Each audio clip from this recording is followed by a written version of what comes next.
ओम शांति। आज 15 अप्रैल 2024 बाबा के महावाक्य है, मीठे बच्चे, यह संगम युग उत्तम से उत्तम बनने का युग है। इसमें ही तुम्हें पतित से पावन बन पावन दुनिया बनानी है। प्रश्न है, अंतिम दर्दनाक सीन को देखने के लिए मजबूती किस आधार पर आएगी? उत्तर है, शरीर का भान निकालते जाओ। अंतिम सीन बहुत कड़ी है। बाप बच्चों को मजबूत बनाने के लिए अशरीरी बनने का इशारा देते हैं। जैसे बाप इस शरीर से अलग हो तुम्हें सिखलाते हैं, ऐसे तुम बच्चे भी अपने को शरीर से अलग समझो और शरीरी बनने का अभ्यास करो। बुद्धि में रहे कि अब घर जाना है। ओम शांति। मीठे मीठे रूहानी बच्चे हैं तो जिस्म के साथ, बाप भी अभी जिस्म के साथ है। इस घोड़े व गाड़ी पर सवार है और बच्चों को क्या सिखलाते हैं? जीते जी मरना कैसे होता है और कोई यह सिखला ना सके सिवाय बाप के। बाप का परिचय सब बच्चों को मिला है। वह ज्ञान सागर पतित पावन है। ज्ञान से ही तुम पतित से पावन बनते हो और पावन दुनिया भी बनानी है। इस पतित दुनिया का ड्रामा प्लान अनुसार विनाश होना है। सिर्फ जो बाप को पहचानते हैं और ब्राह्मण भी बनते हैं, वही फिर पावन दुनिया में आकर राज्य करते हैं। पवित्र बनने के लिए ब्राह्मण भी जरूर बनना है। यह संगम युग है ही पुरुषोत्तम अर्थात उत्तम ते उत्तम पुरुष बनने का युग। कहेंगे उत्तम तो बहुत साधु, संत, महात्मा, वजीर, अमीर, प्रेसिडेंट आदि हैं, परंतु नहीं, यह तो कलयुगी भ्रष्टाचारी दुनिया, पुरानी दुनिया है। पतित दुनिया में पावन एक भी नहीं। अभी तुम संगम युगी बनते हो। वो लोग पतित पावनी पानी को समझते हैं। सिर्फ गंगा नहीं, जो भी नदियां हैं, जहां भी पानी देखते हैं, समझते हैं पानी पावन करने वाला है। यह बुद्धि में बैठा हुआ है। कोई कहाँ जाते हैं, मतलब पानी में स्नान करने जाते हैं, परंतु पानी से तो कोई पावन हो ना सके। अगर पानी में स्नान करने से पावन हो जाते, फिर तो इस समय सारी सृष्टि पावन होती। इतने सब पावन दुनिया में होने चाहिए। यह तो पुरानी रस्म चली आती है। सागर में भी सारा किचड़ा आदि जाकर पड़ता है, फिर वह पावन कैसे बनाएंगे? पावन तो बनना है आत्मा को।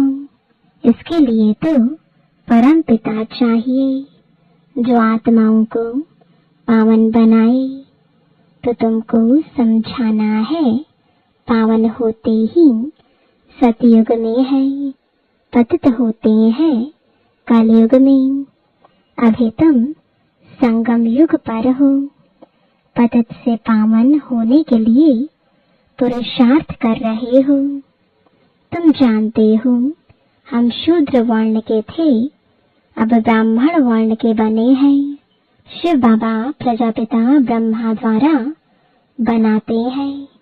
हम हैं सच्चे सच्चे मुखवंशावली ब्राह्मण। वह है कुखवंशावली। प्रजापिता तो प्रजा सारी हो गई। प्रजा का पिता है ब्रह्मा, वो तो ग्रेट ग्रेट ग्रैंडफादर हो गया। जरूर वह था, फिर कहाँ गया।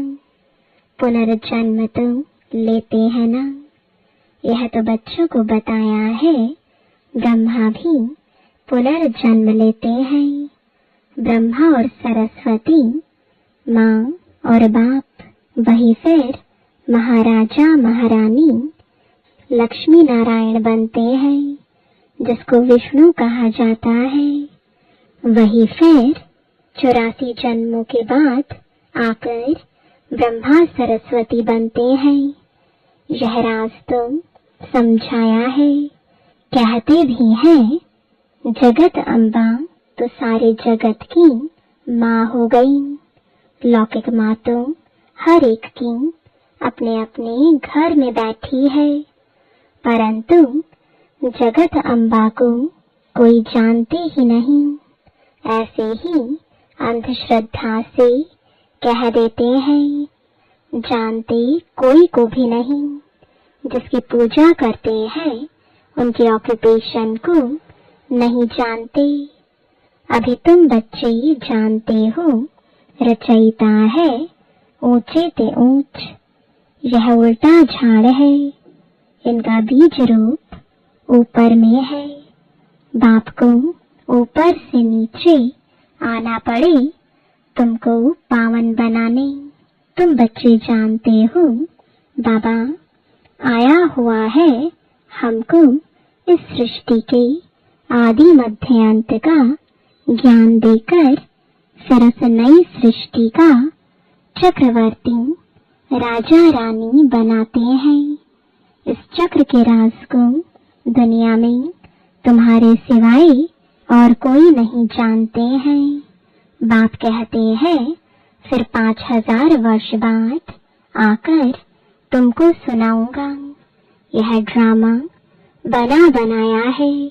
ड्रामा के क्रिएटर, डायरेक्टर, मुख्य एक्टर्स और ड्रामा के आदि मध्य अंत को न जाने तो उनको बेअक्ल कहेंगे ना। बाप कहते हैं 5000 वर्ष पहले भी हमने तुमको समझाया था, तुमको अपना परिचय दिया था, जैसे अब दे रहे हैं। तुमको पवित्र भी बनाया था, जैसे अब बना रहा हूँ। अपने को आत्मा समझ बाप को याद करो। वही सर्वशक्तिमान पतित पावन है। गायन भी है अंतकाल जो फलाना सिमरे। वलवल अर्थात घड़ी घड़ी ऐसी योनि में जाए। अब इस समय तुम जन्म तो लेते हो, परंतु सुकर, कुकर, कुत्ते, बिल्ली नहीं बनते हो। अभी बेहद का बाप आया हुआ है। कहते हैं मैं तुम सभी आत्माओं का बाप हूँ। यह सब कामचिता पर बैठ काले हो गए हैं। इन्हों को फिर ज्ञान चिता पर चढ़ाना है। तुम अब ज्ञान चिता पर चढ़े हो। ज्ञान चिता पर चढ़ फिर विकारों में जा ना सके। प्रतिज्ञा करते हैं हम पवित्र रहेंगे। बाबा कोई वह राखी नहीं बंधवाते हैं। यह तो भक्ति मार्ग का रिवाज चला आता है। वास्तव में यह है इस समय की बात। तुम समझते हो पवित्र बनने बगैर पावन दुनिया का मालिक कैसे बनेंगे। फिर भी पक्का कराने के लिए बच्चों से प्रतिज्ञा कराई जाती है।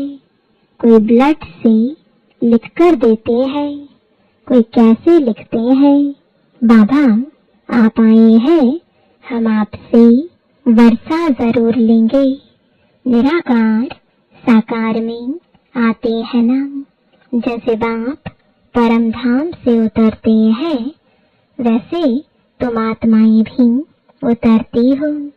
ऊपर से नीचे आती हूँ पाट बजाने। यह तुम समझते हो यह सुख और दुख का खेल है। आधा कल्प सुख आधा कल्प दुख है। बाप समझाते हैं 3/4 से भी तुम जास्ती सुख भोगते हो। आधा कल्प के बाद भी तुम धनवान थे। कितने बड़े मंदिर आदि बनवाते हैं। दुख तो पीछे होता है जब बिल्कुल तमो प्रधान भक्ति बन जाती है। बाप ने समझाया है तुम पहले पहले अव्यभिचारी भक्त थे, सिर्फ एक की भक्ति करते थे। जो बाप तुमको देवता बनाते हैं, सुख धाम ले जाते हैं, उनकी ही तुम पूजा करते थे। फिर बाद में व्यभिचारी भक्ति शुरू होती है। पहले एक की पूजा, फिर देवताओं की पूजा करते थे। अभी तो 5 भूतों के बने हुए शरीरों की पूजा करते हैं। चैतन्य की भी तो जड़ की भी पूजा करते हैं। 5 तत्वों के बने हुए शरीर को देवताओं से भी ऊंच समझते हैं। देवताओं को तो सिर्फ ब्राह्मण हाथ लगाते हैं। तुम्हारे तो ढेर के ढेर गुरु लोग हैं। यह बाप बैठ बताते हैं। यह यानी दादा भी कहते हैं हमने भी सब कुछ किया। भिन्न भिन्न हठ योग आदि, कान नाक मोड़ना आदि सब कुछ किया। आखिरीन सब कुछ छोड़ देना पड़े। वह धंधा करे या यह धंधा करे, तिनकी यानी सुस्ती आती रहती थी, तंग हो जाता था। प्राणायाम आदि सीखने में बड़ी तकलीफ होती है। आधा कल्प भक्ति मार्ग में थे, अभी मालूम पड़ता है। बाप बिल्कुल एक्यूरेट बताते हैं। वह कहते हैं भक्ति परंपरा से चली आती है। अब सतयुग में भक्ति कहाँ से आई? मनुष्य बिल्कुल समझते नहीं, मूढ़ बुद्धि है ना। सतयुग में तो ऐसे नहीं कहेंगे। बाप कहते हैं मैं हर 5000 वर्ष बाद आता हूँ। शरीर भी उनका लेता हूँ जो अपने जन्मों को नहीं जानते हैं। यही नंबर 1 जो सुंदर था वही अब श्याम बन गया है। आत्मा भिन्न भिन्न शरीर धारण करती है। तो बाप कहते हैं जिनमें मैं प्रवेश करता हूँ उसमें अभी बैठा हूँ। क्या सिखलाने? जीते जी मरना। इस दुनिया से तो मरना है ना। अभी तुमको पवित्र होकर मरना है। मेरा पाठ ही पावन बनाने का है। तुम भारतवासी बुलाते ही हो हे पतित पावन। और कोई ऐसे नहीं कहते हे लिबरेटर, दुख की दुनिया से छुड़ाने के लिए आओ। सब मुक्ति धाम में जाने के लिए ही मेहनत करते हैं। तुम बच्चे फिर पुरुषार्थ करते हो सुख धाम के लिए। वह है प्रवृत्ति मार्ग वालों के लिए। तुम जानते हो हम प्रवृत्ति मार्ग वाले पवित्र थे, फिर अपवित्र बने। प्रवृत्ति मार्ग वालों का काम निवृत्ति मार्ग वाले कर ना सके। यज्ञ, तप, दान आदि सब प्रवृत्ति मार्ग वाले करते हैं। तुम अभी फील करते हो कि अभी हम सबको जानते हैं। शिव बाबा हम सबको घर बैठे पढ़ा रहे हैं। बेहद का बाप बेहद का सुख देने वाला है। उनसे तुम बहुत समय के बाद मिलते हो तो प्रेम के आंसू आते हैं। बाबा कहने से ही रोमांच खड़े हो जाते हैं। ओहो, बाबा आया है हम बच्चों की सर्विस में। बाबा हमको इस पढ़ाई से गोकुल बनाकर ले जाते हैं। इस गंदी छीछी दुनिया से हमको ले जाएंगे अपने साथ। भक्ति मार्ग में तुम्हारी आत्मा कहती थी, बाबा आप आएंगे तो हम वारी जाएंगे, हम आपके ही बनेंगे, दूसरा कोई नहीं। नंबरवार तो है ही, सबका अपना अपना पार्ट है। कोई तो बाप को बहुत प्यार करते हैं, जो स्वर्ग का वर्षा देते हैं। सतयुग में रोने का नाम नहीं होता, यहाँ तो कितना रोते हैं। जब स्वर्ग में गया तो फिर रोना क्यों चाहिए, और ही बाजा बजाना चाहिए। वहाँ तो बाजा बजाते हैं, खुशी से शरीर छोड़ देते हैं। यह रस्म भी शुरू यहाँ से होती है। यहाँ तुम कहेंगे हमको अपने घर जाना है, वहाँ तो समझते हो पुनर्जन्म लेना है। तो बाप सब बातें समझा देते हैं। भ्रमरी का मिसाल भी तुम्हारा है। तुम ब्राह्मणिया हो, विष्टा के कीड़ों को तुम भू भू करती हो। तुमको तो बाप कहते हैं इस शरीर को भी छोड़ देना है, जीते जी मरना है। बाप कहते हैं अपने को आत्मा समझो। अब हमको वापस जाना है। अपने को आत्मा समझ बाप को याद करना है। देह को भूल जाओ। बाप तो बहुत मीठा है। कहते हैं मैं तुम बच्चों को विश्व का मालिक बनाने आया हूँ। अब शांति धाम और सुख धाम को याद करो। अल्फ और बे, यह है दुख धाम।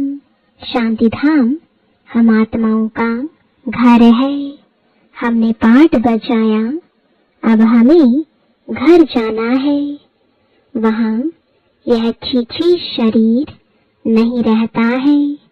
अभी तो यह बिल्कुल ही जर्जरीभूत शरीर हो गया है। अब हमको बाप सम्मुख बैठ सिखलाते हैं इशारे में, मैं भी आत्मा हूँ, तुम भी आत्मा हो। मैं शरीर से अलग होकर तुमको भी वही सिखलाता हूँ। तुम भी अपने को शरीर से अलग समझो। अभी घर जाना है, यहाँ तुम रहने का अभी नहीं है। यह भी जानते हो अभी विनाश होना है। भारत में रक्त की नदियां बहेंगी, फिर भारत में ही दूध की नदियां बहेंगी। यहाँ सब धर्म वाले इकट्ठे हैं, सब आपस में लड़ मरेंगे। यह पिछाड़ी का मौत है। पाकिस्तान में क्या क्या होता था, बड़ी कड़ी सीन थी। कोई देखे तो बेहोश हो जाए। अभी बाबा तुमको मजबूत बनाते हैं, शरीर का भान भी निकाल देते हैं। बाबा ने देखा बच्चे याद में नहीं रहते हैं, बहुत कमजोर हैं, इसलिए सर्विस भी नहीं बढ़ती है। घड़ी घड़ी लिखते हैं बाबा याद भूल जाती है, बुद्धि लगती नहीं है। बाबा कहते हैं योग अक्षर छोड़ दो। विश्व की बादशाही देने वाले बाप को तुम भूल जाते हो। आगे भक्ति में बुद्धि कहीं और तरफ चली जाती थी, तो अपने को चुटकी काटते थे। बाबा कहते तुम आत्मा अविनाशी हो, सिर्फ तुम पावन और पतित बनते हो। बाकी आत्मा कोई छोटी बड़ी नहीं होती है। अच्छा, मीठे मीठे सिकिलदे बच्चों प्रति माता पिता बाप दादा का याद प्यार और गुड मॉर्निंग।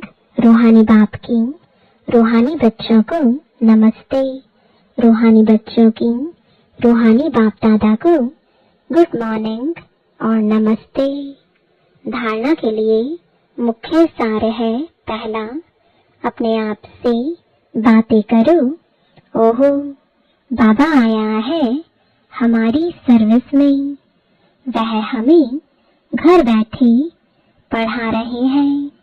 बेहद का बाबा बेहद का सुख देने वाला है। उनसे हम अभी मिले हैं। ऐसे प्यार से बाबा कहो और खुशी में प्रेम के आंसू आ जाएं, रोमांच खड़े हो जाएं। दूसरा, अब वापस घर जाना है, इसलिए सबसे ममत्व निकाल जीते जी मरना है। इस देह को भी भूलना है। इससे अलग होने का अभ्यास करना है। वरदान है, बीती हुई बातों व वृत्तियों को समाप्त कर संपूर्ण सफलता प्राप्त करने वाली स्वच्छ आत्मा भव। सेवा में स्वच्छ बुद्धि, स्वच्छ वृत्ति और स्वच्छ कर्म सफलता का सहज आधार है। कोई भी सेवा का कार्य जब आरंभ करते हो तो पहले चेक करो कि बुद्धि में किसी आत्मा की बीती हुई बातों की स्मृति तो नहीं है। उसी वृत्ति दृष्टि से उनको देखना, उनसे बोलना, इससे संपूर्ण सफलता नहीं हो सकती। इसलिए बीती हुई बातों को व वृत्तियों को समाप्त कर स्वच्छ आत्मा बनो, तभी संपूर्ण सफलता प्राप्त होगी। स्लोगन है, जो स्व परिवर्तन करता है विजय माला उसी के गले में पड़ती है। ओम शांति।